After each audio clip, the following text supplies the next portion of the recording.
विघ्नहर्ता श्री गणेश, श्री गणेश, श्री गणेश।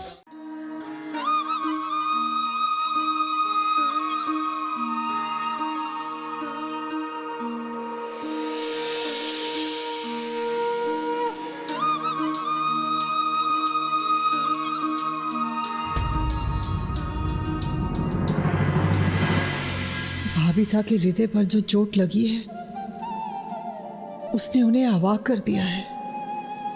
मीरा,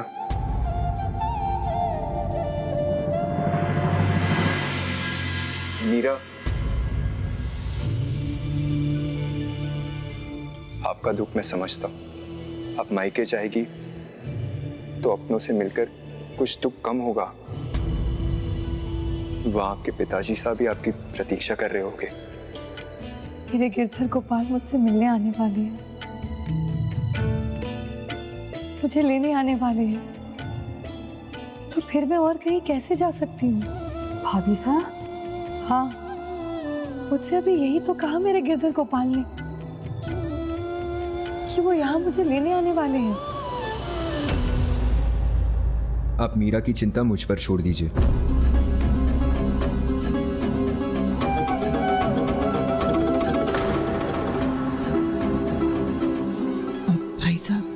इनका क्या करें? अगर भाभीसा नहीं जा रही हैं तो इनके मायके क्या संदेश भिजवाएं? ये भी अब मेरी चिंता है।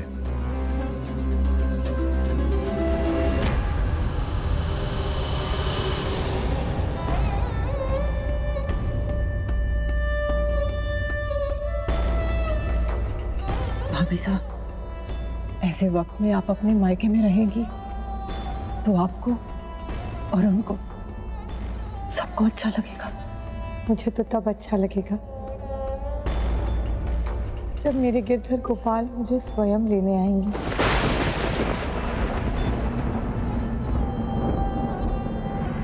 क्षमा कीजिए, मीरा बाईसा नहीं आ सकेगी।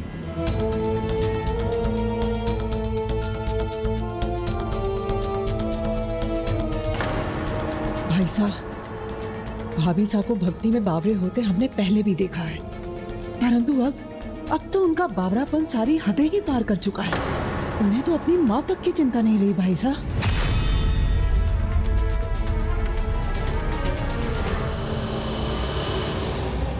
बावलापन नहीं, ये तो मीरा का अपने भगवान से लगन है। वो भक्ति में जितना गहरा उतरेगी, संसार से उसके सारे नाते बंधन टूटते जाएंगे। बस अपने गिरधर से प्रेम रह जाएगा। प्रभु मेरी मां पर कृपा करें, उन्हें मोक्ष दे और अपनी शरण में ले लीजिए। भोजराज ये जान चुके थे कि मीराबाई की भक्ति मोह माया से परे है। गिरधर गोपाल से उनका संबंध जीवन और श्वास के समान था। इसलिए भोजराज ने अब मंदिर के निर्माण में कोई देर नहीं की।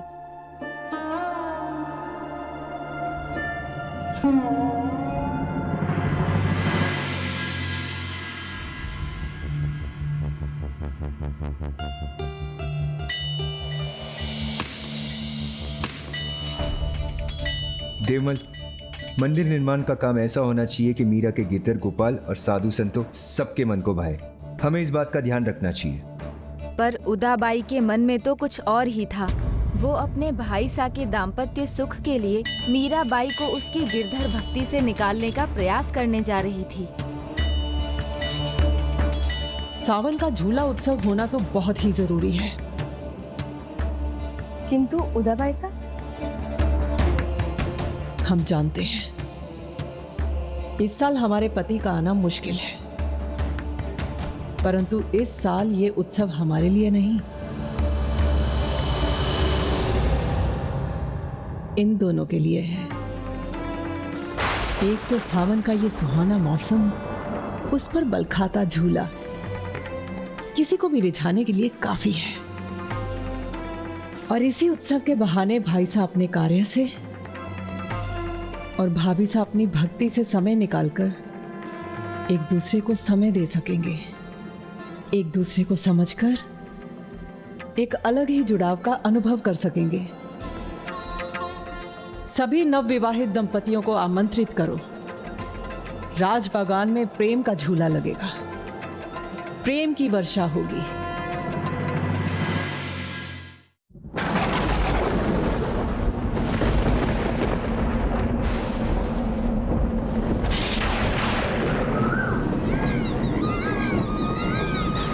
मयूर, पपीहा, कोयल, दादुर, ये सबके स्वर सुनाई दे रहे हैं।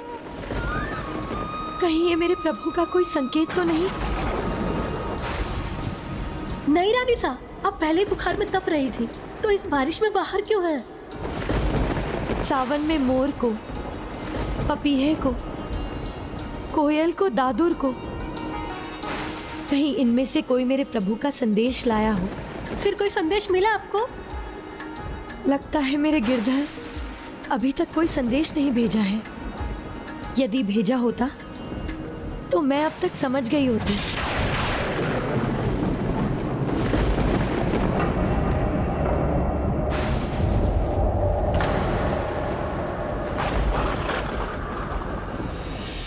हरि को संदेशो कछु नहीं लायो रे, दादुर मोर पपीहा बोले, कोयल शब्द सुनायो रे। काली अंधियारी बिजली चमके, बिरह नाते दर पाए रे। मन रे परसी हरि के चरण, लिसते तो मन रे परसी हरि चरण। मैं भी कुछ लेकर आती हूँ। मन रे परसी हरि के चरण।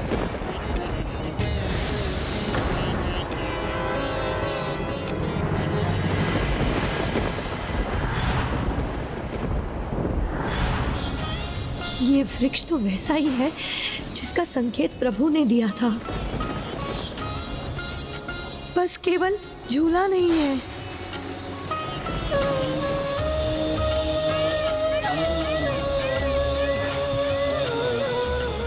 अर्थात संदेश भेजा है उन्होंने, संकेत दे दिया अपनी मीरा को।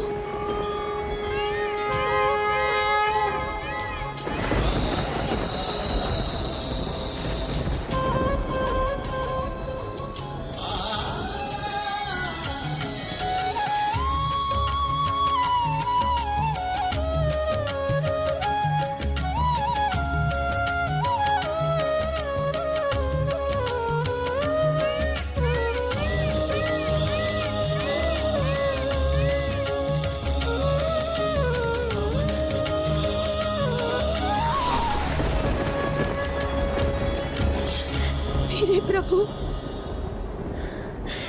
मेरे गिरधर ने मुझे संकेत दिया।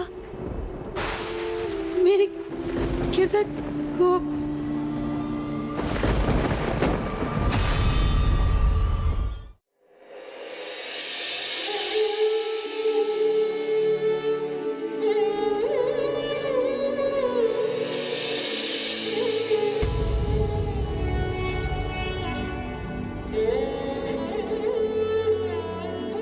अब बुखार कम तो है, पर बारिश में इन्हें बाहर नहीं जाना चाहिए था। मैंने तो उन्हें मना किया था, पर ये बोली कि इन्हें गिरधर गोपाल के संदेश की प्रतीक्षा है। भाई साहब, समझाइए भाभी साहब को, अति कभी अच्छी नहीं होती, फिर चाहे वो भक्ति की ही क्यों ना हो। अपने प्रभु प्रेम में हास्य का पात्र बनती जा रही हैं भाभी साहब। कुछ कीजिए भाई साहब। मैं समझाऊं अपनी गुरु को? और क्या समझाऊं, जब मुझे विश्वास है ये इनकी अनोखी भक्ति ही है। अब सावन झूला उत्सव का क्या होगा? सावन का झूला? सावन झूला उत्सव में मीरा भाग नहीं ले सकती। हमें उस उत्सव को रद्द कर देना चाहिए।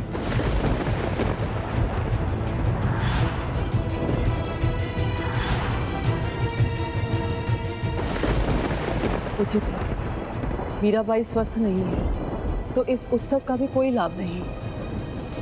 नहीं,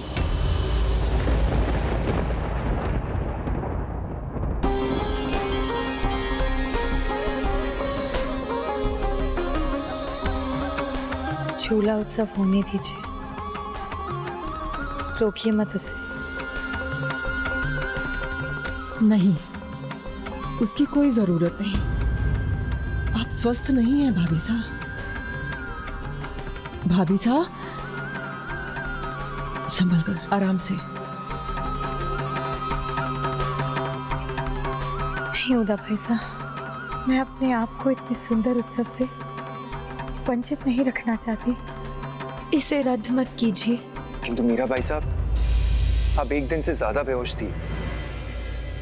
क्या? इसका मतलब है मेरे गिरधर गोपाल इतने समय से अकेले हैं। उन्होंने कुछ खाया भी नहीं होगा। नहीं। रानी साहब, आपने जो जो कहा मैंने सब कर दिया। क्या कहा था? आप बेहोश थी और बेहोशी में भी कुछ बड़बड़ाकर बता रहे थे। फिर भी मेरे गिरधर गोपाल ने इतने समय से मुझे देखा नहीं। मुझे उनके पास जाना होगा।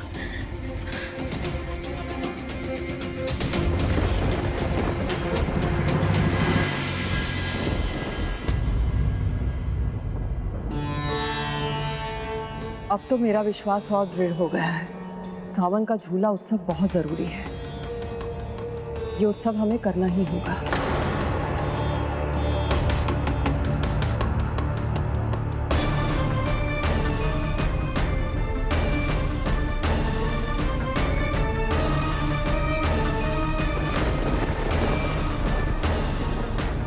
सावन का झूला, इसमें तो सभी के सामने अपने पति का नाम लिया जाता है, किंतु मीराबाई तो गिरधर गोपाल को अपना पति मानती है। अगर उन्होंने वहां सबके सामने ये बात कह दी तो? प्रभु, जैसे ही मैं आपका नाम पुकारूं, आप बस चले आना। अपनी मीरा को और मत तरसाना। मीरा के लिए तो उनके गिरधर गोपाल उनके प्रभु भी थे और पति भी। उनके दर्शन के लिए वो इतनी उत्साहित थी कि ये भी भूल गई कि दूसरों की दृष्टि में वो नहीं, राणा जी भोजराज उनके पति थे। तो क्या भोजराज जी ने मीरा को समझाने का प्रयास नहीं किया? जब भक्त की दृष्टि अपने आराध्य के दर्शन के लिए व्याकुल हो, तो उसे आसपास ना कुछ दिखाई देता है, ना ही कुछ सुनाई। और यहाँ तो मीराबाई अपने प्रभु की ही नहीं, अपने प्रियतम की प्रतीक्षा में थी।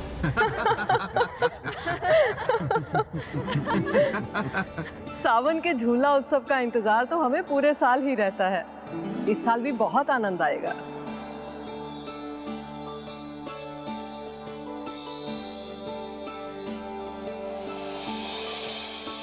भाई साहब, भाभी साहब, हम सभी आपकी ही राह देख रहे थे।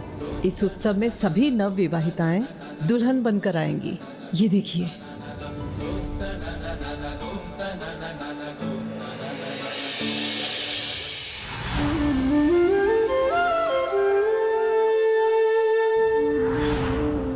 भाभी साहब, आप इस परिस्थिति में इस उत्सव में भाग तो ले सकेंगी ना? हाँ उदाबाई साहब, इस उत्सव का नाम सुनते ही मेरे भीतर एक नई ऊर्जा का संचार हुआ है। ये उत्सव तो सच में बहुत ही अद्भुत है भाभी साहब। इससे पति पत्नी के बीच में प्रेम बढ़ता है, उनकी आयु लंबी होती है, जीवन में खुशहाली आती है। इसीलिए इस रस्म का बड़ा ही महत्व है। और भाभी साहब, इसे करने से आनंद भी बहुत मिलता है। मुझे पता है मैं आपके लिए क्या पहनूंगी।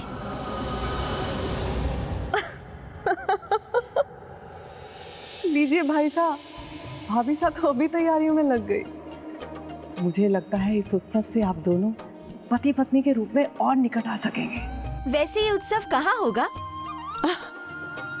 आपको नहीं पता? हमारा संबंध तो गुरु और शिष्य का है, ये सच है, पर इसे सभी के सामने नहीं आना चाहिए। मुझे मीरा को इस उत्सव में भाग लेने से रोकना होगा।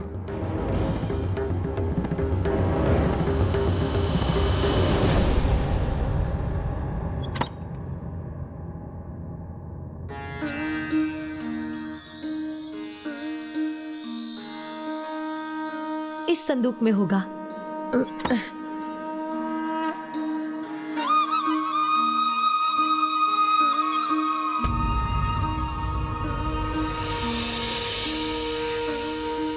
मीरा भाई साहब,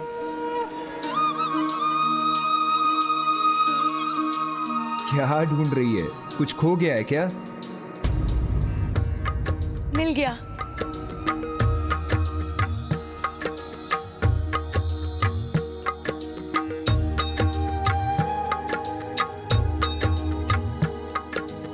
उत्सव के लिए बड़ी उत्साहित है आप, पर हमें उसमें भाग नहीं लेना चाहिए।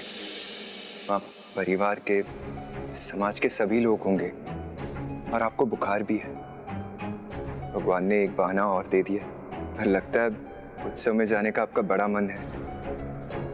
वहां सभी अपने पति पत्नी का नाम लेंगे, तो हम भी गुरु शिष्य के रूप में एक दूसरे का नाम ले सकते हैं। ये देखिए ना राणा जी साहब, बताइए ये जोड़ा आपको कैसे लगा?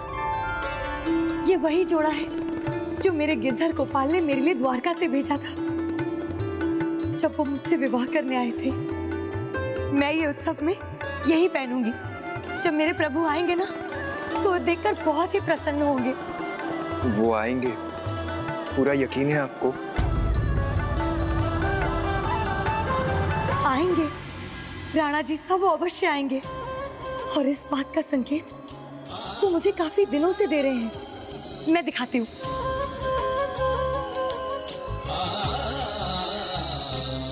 ये देखिए,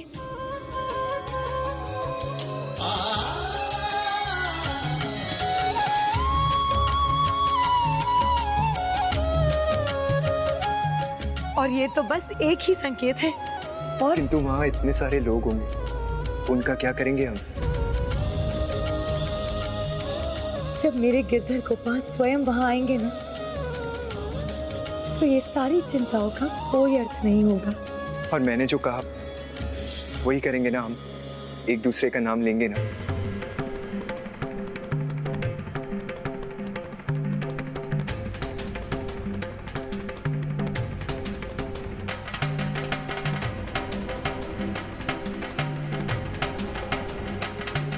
हाँ, मैं नाम लूंगी।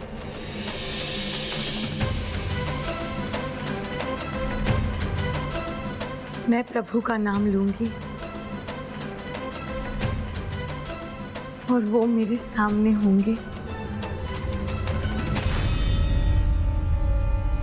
मीराबाई ने सभी के सामने मेरा नाम लिया, तब कुछ नहीं होगा।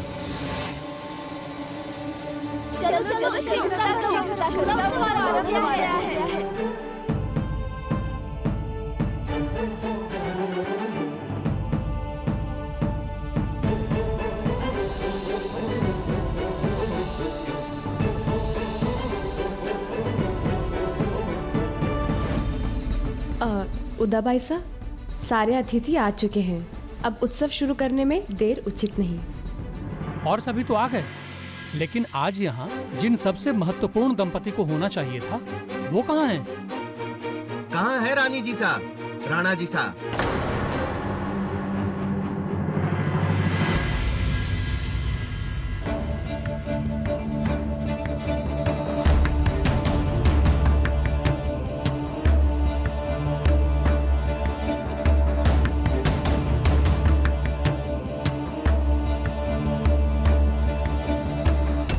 बिंदिया, जी भाई साहब। भाई साहब तो आ गए, भाभी साहब कहाँ रह गई? वो तो इस उत्सव के लिए काफी खुश थी और सबसे पहले तैयार भी हो चुकी थी। तो फिर कहाँ रह गई हो? चंपा जी, तुम्हें पता है? किंतु मैं ढूंढ कर लाती हूँ, देखती हूँ कहाँ पर है वो। बिंदिया जी, तुम भी जाओ, सभी सेविकाओं को कहो भाभी साहब को जल्दी ढूंढ कर लाएं। उनकी वजह से हमारे परिवार का अपमान हो, ये मैं नहीं चाहती। जाओ, जल्दी ढूंढ के लाओ। जी।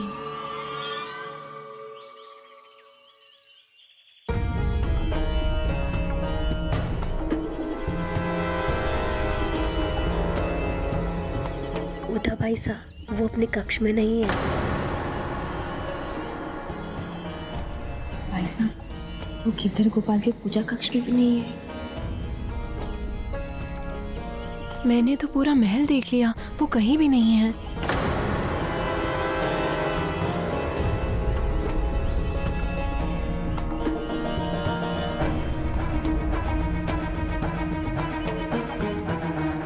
भाई साहब,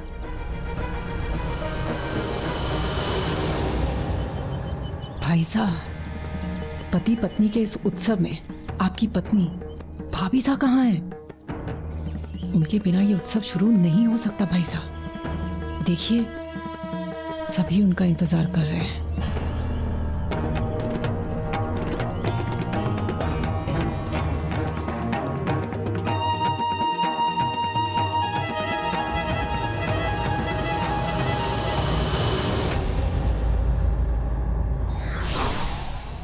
भक्ति वो रस है, व्यक्ति इसमें जितना घुलता है, ईश्वर में उतना ही समाता जाता है।